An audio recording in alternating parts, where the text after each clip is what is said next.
बिस्मिल्लाहिर्रहमानिर्रहीम। अस्सलाम वालेकुम व्यूअर्स, क्या हाल चाल हैं।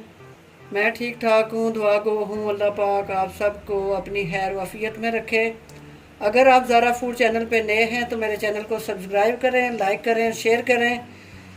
आज मैं आपके लिए लाई हूँ आलू और पालक के पकौड़े। उसके लिए मुझे जो चीज़ें चाहिए, बड़ा प्याज मैंने हाफ़ ले लिया है, लंबाई में मैंने इसे काटा है ब्रीक ब्रीक करके। एक प्याली जो है वो भर के मैंने पालक ली है। 5 अदद मैंने छोटे आलू लिए हैं और उनको छोटे छोटे ऐसे करके कटिंग उनकी बना ली है। आमचूर का ये पाउडर है हाफ़ टी स्पून। 1.5 खाने का चम्मच जो है वो खुश्क धनिया का पाउडर है। 2 खाने के चम्मच जो है सुरख कुटी हुई मिर्च है। अजवैन है ये चुटकी भर, और इसके साथ जो है ये नारदाना है, मैंने कूट के रखा है। लेमन मैं इसलिए इस्तेमाल नहीं कर रही क्योंकि मैंने नारदाने का इस्तेमाल कर लिया है और आमचूर का भी मैंने इस्तेमाल कर लिया है। बेसन मेरे पास है आधा किलो। नमक मैं इसमें डालूंगी अपनी ज़रूरत से, कम या ज़्यादा आप कर सकते हैं। 1 चम्मच मैंने इसमें नमक ऐड करना है। आप अपनी ज़रूरत के मुताबिक नमक ऐड कर सकते हैं क्योंकि मसाला हर बंदे ने अपनी फैमिली के मुताबिक ही बनाना होता है। बिस्मिल्लाहिर्रहमानिर्रहीम। सबसे पहले हम इसमें डालेंगे ये मिर्चें सुरख, ये डाल दिए। ये आमचूर का खट्यास के लिए मैंने पाउडर डाला है। खुश्क धनिया है मेरे पास। ये नारदाना और अजवैन है चुटकी भर के।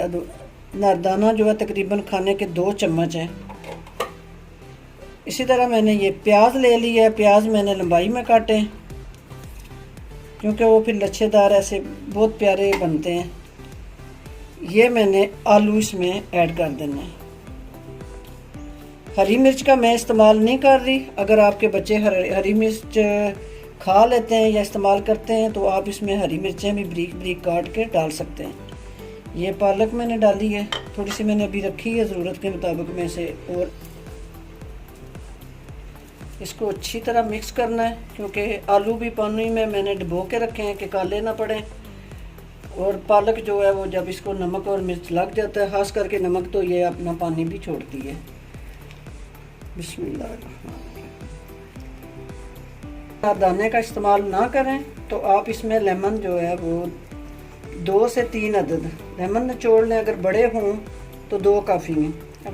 रखी थी वो मैंने इसमें डाल दी है क्योंकि माशाल्लाह पालक हो तो ऐसे ग्रीन ग्रीन पकोड़े बड़े प्यारे बनते हैं। जी व्यूअर्स, मसाला हमारा रेडी हो चुका है। अब हम अल्लाह का नाम दे के बिस्मिल्लाहिर्रहमानिर्रहीम चूल्हे की फ्लेम को ऑन करते हैं। घी मैंने ये पहले एक दफ़ा यूज़ किया होगा, छोटी बच्ची को फिंगर चिप्स बना के दिए थे, तो ये घी मेरा बिल्कुल ठीक है, जला हुआ नहीं है। आप इसका कलर चेक कर सकते हैं। फ्लेम अभी मैंने फ़िलहाल तेज़ रखी है। जब मेरा ऑयल गर्म हो जाएगा फिर मैं इसकी फ्लेम जो है वो दरमियानी रखूँगी क्योंकि तेज़ ऑयल में ये आलू जो है कच्चे रह जाएंगे, बीच से पकोड़े कच्चे होंगे, ऊपर से ये जल जाएंगे, फिर इनका टेस्ट वो नहीं बनेगा जो हम बनाना चाह रहे हैं। ऑयल हमारा गर्म हो चुका है। चूल्हे की फ्लेम जो है हमने दरमियानी कर दी है। बिस्मिल्लाहिर्रहमानिर्रहीम। अब हम इसमें डालेंगे पकोड़े। बहुत तेज़ आंच इसलिए नहीं रख ले कि ये पालक जो है ये जल जाएगी और पकोड़ा अंदर से कच्चा रहेगा।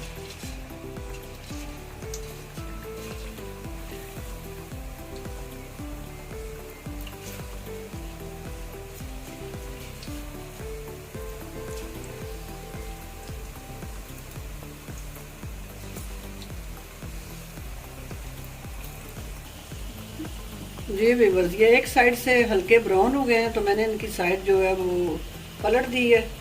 अब ये दूसरी साइड से हो रहे हैं तो आंच मैंने बिल्कुल दरमियानी से स्लो रखी हुई है नीचे से। जी व्यूअर्स, ये देखें, इनके कलर चेक करें आप।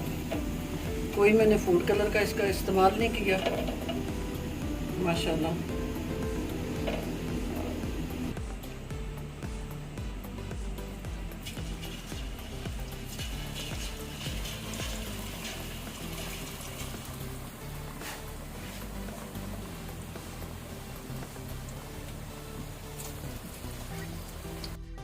जी व्यूअर्स, माशाल्लाह ये चेक करें आप पकौड़े।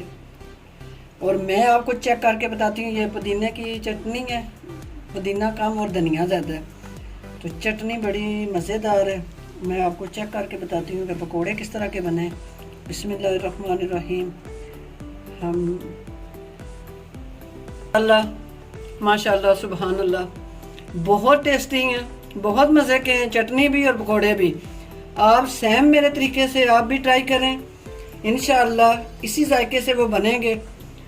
अगर आप ज़रा फूड चैनल पे नए हैं तो मेरे चैनल को सब्सक्राइब कीजिए, लाइक कीजिए, शेयर करें। अपनी दुआओं में याद रखें। इंशाअल्लाह फिर किसी नई रेसिपी के साथ हाज़िर होंगी। तब तक के लिए इजाज़त दें। अल्लाह हाफिज़।